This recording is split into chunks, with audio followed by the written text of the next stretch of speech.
Well, it appears I have a YouTube channel. I've been meaning to start one for several months now, really. Going back to the tour last summer, Liverpool's pre-season tour in America, when I was doing those daily videos on Twitter or X, I thought, do I start a YouTube channel? But I never really got round to it. But here I am, I've bitten the bullet. Liverpool are Premier League champions. If you're watching this video, you probably know that. If you're watching this video and you don't know that, well, they are Premier League champions, and they will be getting a guard of honour on Sunday by Arsenal. So sticking on the theme of Arsenal, I have 0 subscribers on this channel. I've had 0 watchers at the time of recording, if that's what you call them over here, watchers. So using Mikel Arteta's reasoning this week, that makes me the best Liverpool channel on YouTube. After he obviously said Arsenal were the best team in the Champions League this season with absolutely 0 empirical evidence. Obviously I'm joking, the best Liverpool YouTube channel goes to David Lynch. Very, very nice chap, David Lynch. Currently the most famous David Lynch living in the filmmaking industry. Obviously a big inspiration for me in starting this channel. So I'll send you that tenner later, Lynchy. But I'm Lewis Steele. I cover Liverpool for the Daily Mail, have done for 2 seasons now. You may have seen some of my articles, you may not have done, but if you've not, welcome to the channel. So, what can you expect from this channel? Well, as I say, it's very early days, so it will be evolving over time. The season is just about to finish, so that will change things as well over the summer, but I do want to bring regular videos, 3 a week. I was sort of thinking about the Premier League champions to try and give you guys some exclusive insight, some behind the scenes content, my take on the week, my view on transfers, answer your questions. You know, I've been following Liverpool for Mail Sport for 2 seasons now. First game in this job was in the humidity of Singapore. It's taken me places, well, like Singapore, to the United States last summer, to rainy car parks in Southampton, where we spoke to Mo Salah. That was the first and only time I've really had a proper conversation with Salah. Although I do try every week. I say, Mo, have you got time for a chat? He gives me a very cordial wave and a smile, as he does to all the reporters that I'm with. And he carries on walking, he's on the bus, and off he goes. You try again the next week and you get the same. So maybe one of these days he will stop again in the mix zone, but I'm not anticipating it anytime soon. I want to make it less, oh, Liverpool played well today or Liverpool didn't play well today, because you guys can see that. You've all got eyes, or presume you've all got eyes, and you can see that. I want to make it more deeper, more analytical. What does this mean? What am I hearing from the people I speak to around Liverpool? Who might they sign this summer? Stuff that you wouldn't be able to get just by watching the games at the weekend or tuning into Slot's presses on a Friday morning. And I am at Slot's presses every week, so I will be giving you little bits of info that I've gathered there, or things maybe just explaining his comments a bit more, putting a bit of context on them, trying to predict the teams for the matches, and just giving a more analytical, deeper dive into the week. Maybe some on the pulse news videos if things happen like they did this week on Bank Holiday Monday, which was a lovely day off for me. It wasn't. It was dominated by Trent Alexander-Arnold coverage. I got the call on Sunday night when I was on my way back from Chelsea to say, brace, Trent is going to be leaving in the morning, or announcing he is going to be leaving in the morning. So that was lovely. I spent a lot of that night writing up articles, which I probably really should have had ready in advance of that anyway. So yeah, if this YouTube channel was running then, I would have been straight on at 10 AM that morning with a video explaining what it meant, my thoughts on the situation. I'm not the sort of guy that's going to be telling you fans how you should be reacting, but I'll maybe try and explain how we got to here and where Liverpool go from here. Which brings me swiftly on to my first topic in today's video, which is Conor Bradley. Might edit that out, that was quite cringy, wasn't it? Which brings me swiftly on to my first topic of this channel, and that is Conor Bradley. Is he ready to fill those sizable shoes of Trent Alexander-Arnold? Is he ready to fill those Predators? Well, I think the answer is yes. Definitely Conor Bradley is ready to step up. We'll come on to Jeremie Frimpong and maybe other targets shortly. But I do think that Conor Bradley is ready to step up. And more importantly than that, Arne Slot thinks that he's ready to step up.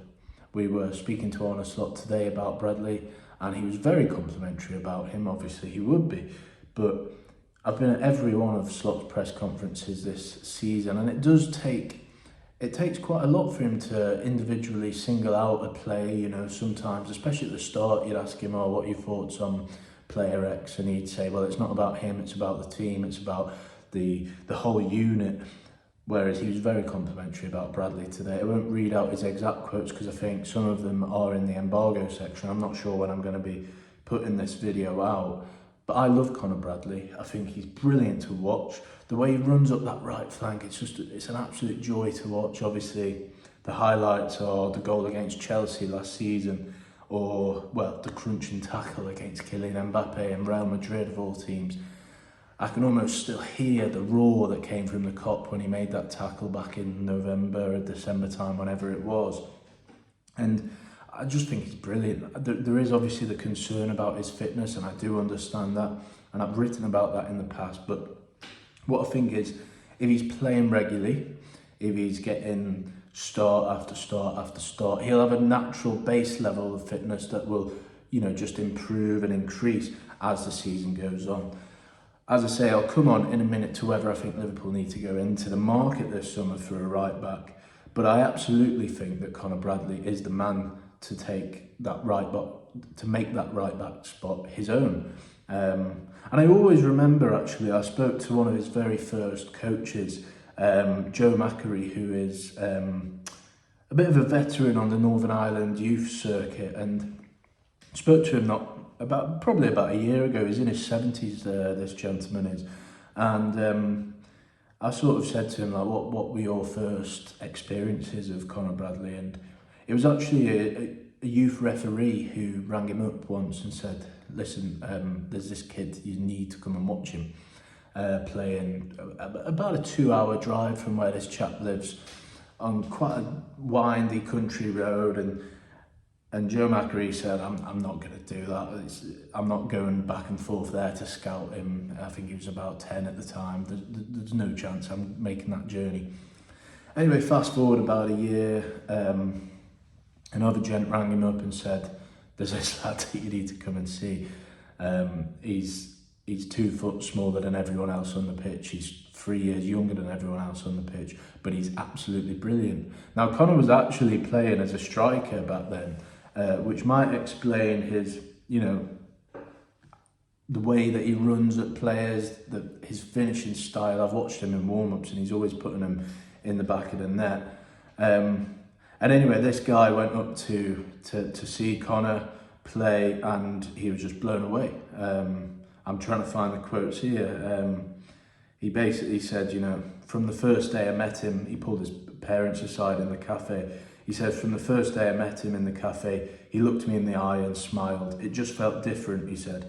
For an 11-year-old boy, so he was 11, for an 11-year-old boy, it was just different. The focus he had, he knew what he wanted to be. He was a Liverpool fan. He knew that was where he wanted to end up. And he did end up there, I think he got on the phone to Liverpool, this chap whose son actually played for Liverpool back in the 90s, or didn't make it, but he was on the books. So he had a relationship with Liverpool. A couple of scouts came over and they took Bradley, and that some of these youth coaches are often invited to Anfield to watch Liverpool games. Obviously, we know he lost his dad about a year or just over a year ago now. Very, very sad for him. And that was just when he was just breaking into the team full time, really. But his parents played a huge role in his development. I think there's a story of when he was offered a contract at Liverpool, and his mum basically said that you shouldn't take that because you'll get the money straight away. I want you to have like a youth scholarship and earn your proper contract first. So he did that. He's got that now. And now he's one of the best right backs in the Premier League, and he will be. And just another quote from this guy, he said, this boy can get from box to box like a reindeer. Tremendous stamina. He can thread passes into places where you wouldn't know were there. I'm waiting patiently for him to move into midfield and be the next Steven Gerrard. The whole thing with Conor is a fairy tale. And there we go. It is, isn't it? And he's just going to go from strength to strength. But do Liverpool have to sign a right back to replace Trent? I think they do. I think that's definite for me, because you look at the options. You've got Jarell Kwanzaa. He's not a right back. You know, he's stepped up when needed there this season, but he's a centre back, and I think he's a very good centre back. And maybe we'll do another video on him at some point in the next week or so. And then you've got Joe Gomez, who has played 11 minutes in 2025. He obviously got injured at West Ham just after Christmas. Came back about 2 months later at Plymouth and went off after just over 10 minutes. So really poor year for Joe Gomez. Not his own fault, it must be said. But I don't think either of them two can be seen as long-term right backs, really. And the same probably goes for Curtis Jones, but maybe Arne Slot has different ideas there. I think Curtis has played twice at right back this season, or started twice at right back. I think one of the games he was very good, and the other game he wasn't as good, which is fair for someone learning the trade of a new position. So maybe Curtis can be trusted there, but I do think Liverpool need to go into the market. I can almost hear you all saying, what about Frimpong? What about Jeremie Frimpong? Yeah, from what I understand, Frimpong will be on the move from Bayer Leverkusen this summer. He has a release clause of around £30 million, maybe just over. And I think that he's currently making his mind up about where he wants to go. I did an article a few months ago that he had just signed a massive boot deal with New Balance to make him the face of European football for New Balance. And with the greatest respect to Bayer Leverkusen, there are bigger clubs than them. And New Balance, not that they will have a massive influence in where he goes, they obviously know that he will be on the move this summer. Now, I checked on Frimpong's name about 4 or 5 months ago. It was before Christmas, and sources that I speak to were basically, the word back was that Liverpool are well stocked in that area, so it's not one for now at the time. That could have changed, of course, now, because Liverpool are not as well stocked as they may have been in that area, because the main man has left or is about to leave. So I do think Liverpool need to go in for a right back. There's a few more names floating around, but let's just wait and see on that. But I do think that maybe as the summer progresses, more names will become evident. So we know Conor Bradley is going to start against Arsenal on Sunday, and that probably means that Trent Alexander-Arnold will be on the bench. Now, Arne Slot was talking about this earlier, and he basically said he's not going to tell the fans how they should feel, which I think is a brilliant thing to say. I think Slot has really gets Liverpool more and more as the season has gone on. I think he's starting to fall in love with the club, to be honest, just a bit like Jurgen Klopp did however many years ago. And I sort of agree with him. I'm not going to sit here and tell you guys how you should feel about Trent Alexander-Arnold, and I know that a million words have been written or said about whether you should boo him or not this Sunday. But my personal opinion is, channel the energy into positivity. Don't waste your voice box booing Trent. Instead, waste it by singing about the Premier League champions. You can chant about Conor Bradley or whoever you like.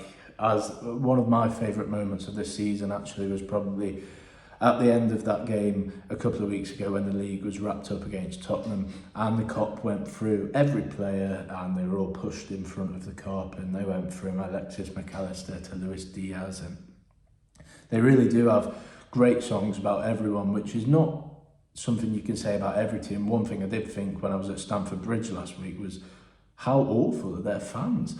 All they seem to sing is just songs that just basically just Chelsea, Chelsea, Chelsea. There's nothing about any of the players. It's either just a really boring robotic chant about Chelsea, or it's negativity or tragedy chanting, or you know, something horrible. Like it just didn't sit well with me. So yeah, that's my opinion. Don't boo. Well, you can do whatever you want, but I would say channel the energy differently. Just be positive. Sing about the champions. Don't sing about someone who wants to leave Real Madrid.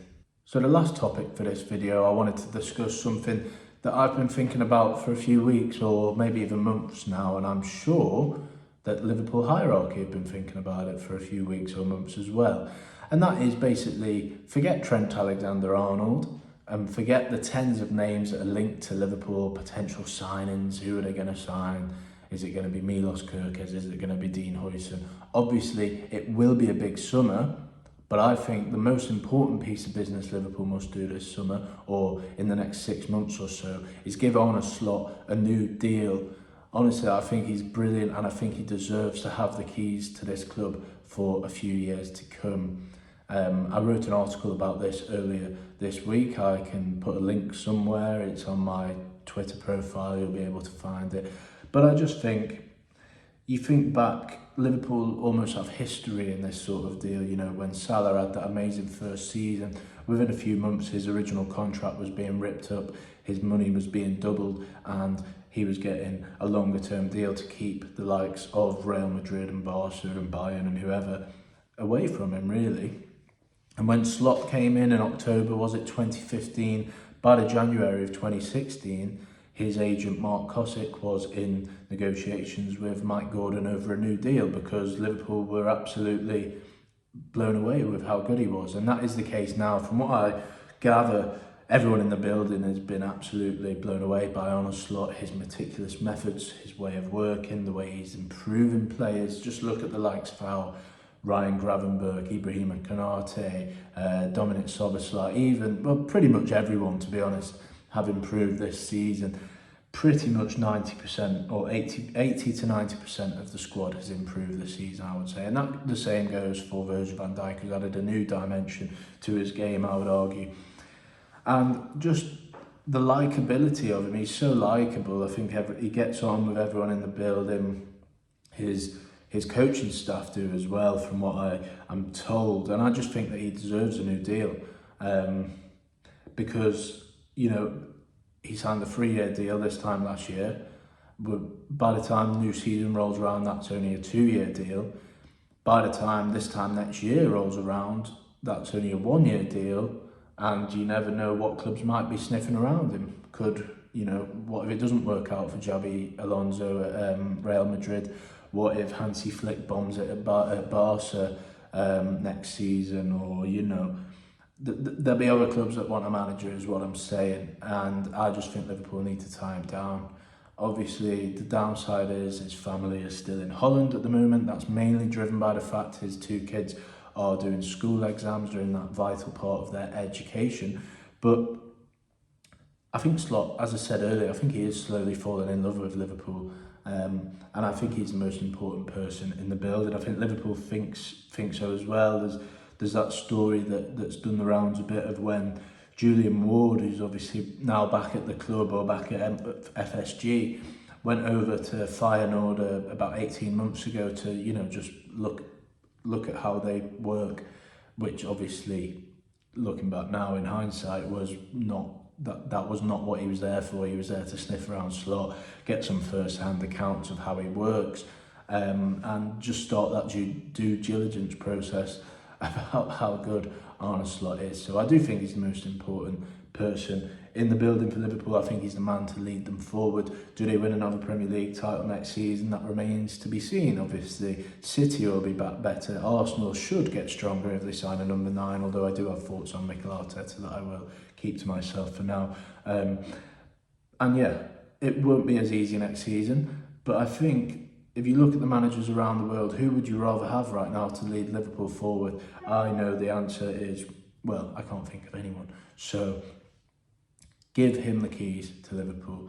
Anyway, that wraps up my first video on this YouTube channel. I'll be back at some point early next week, or maybe from Anfield on Sunday. But please, if you want to become my first subscriber, please do. Leave me a like, leave me a comment.